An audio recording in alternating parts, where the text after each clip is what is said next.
Joining us now, live, Cairo, Egypt, our good friend, our man in the Middle East, Edward Yeranian. Eddie, how you doing, man?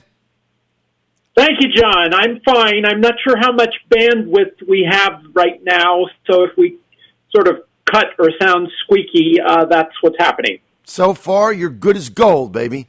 Let's start with the big summit out there. And the president's remarks yesterday basically saying there'll be no change in policy. How are the other summit members, especially those that have ties to the Middle East, how are they reacting right now to Obama?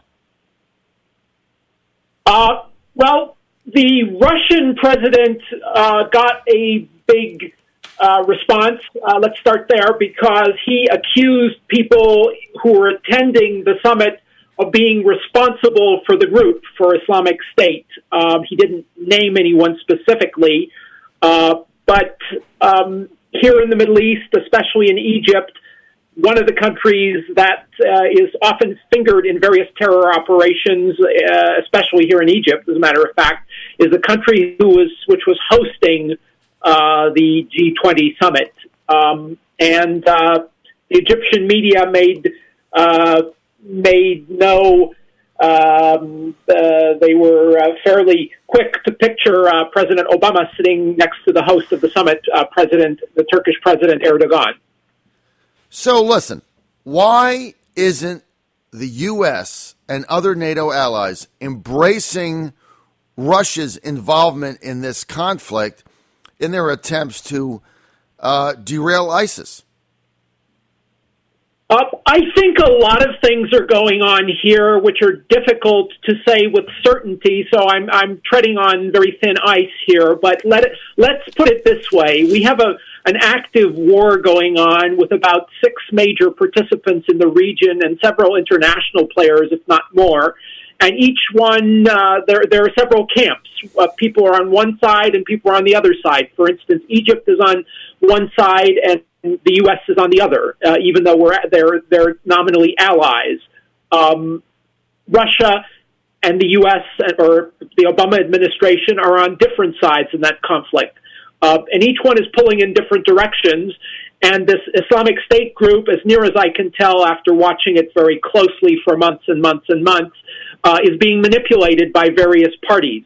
Now, which parties, if I say which parties I think are manipulating it, I will once again be treading on thin water, but just let's say theoretically it's being manipulated, and it's part of this major war going on, which involves the Iranians, the Turks, the Saudis, the U.S., Russia, France, Britain, to a lesser extent. So you've got at least 10 parties here, and this group is not independent. It may have people on the ground who are doing things independently, but it certainly has, at least according to many Arab analysts I've listened to, it has people in intelligence services in both the Arab world and the West who are manipulating it. Define manipulating it, Edward. Paying money to support it, keeping its leaders or operatives protected on their soil,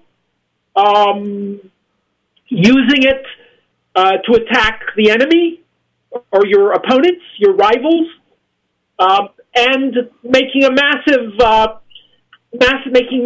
efforts to dissemble what you're actually doing, saying one thing and doing another.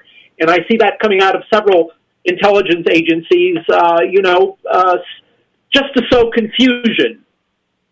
So what you're suggesting is the possibility that there are countries and leaders of countries and intelligence people in countries that are basically aiding ISIS because they have a bigger picture in mind. So this isn't this ISIL group all by itself managing to fund itself through taking swaths of land and other things. What you're suggesting is this is simply a part of a bigger picture with other countries and other leaders influencing what ISIS is doing for their own long-term objectives. Is that an understanding of what I've heard? Yes, that is what I am saying. I'm almost reluctant to say it because I know I'm going to be shot down by a lot of people whose interest is to say that the contrary. But let's look at the reality here. This group has sprung up mysteriously in a lot of different countries, and a lot of people are claiming allegiance to it. That doesn't mean that they're independent. That just means they like what they're seeing and they're joining in, and that's what I call manipulation. For instance, you've got a lot of Islamic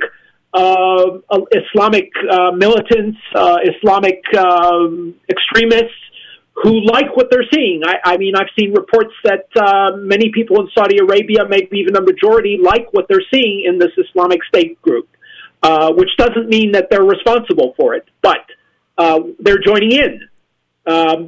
Joining in the group, participating in it, doesn't mean that you're responsible for its origins or you're responsible for pushing it in different directions. I mean, it's being used as a political pawn in this war of, I don't know what else you want to call it. It's a regional war. It's an international war for economic reasons, for things like gas pipelines, oil pipelines, and countries are being ruined. I mean, this Russian plane crash, which people are attributing to Islamic State, whatever that is ruining the economy of Egypt. Someone wanted to ruin the economy of Egypt. It's not just a bunch of people with beards running around putting bombs on planes.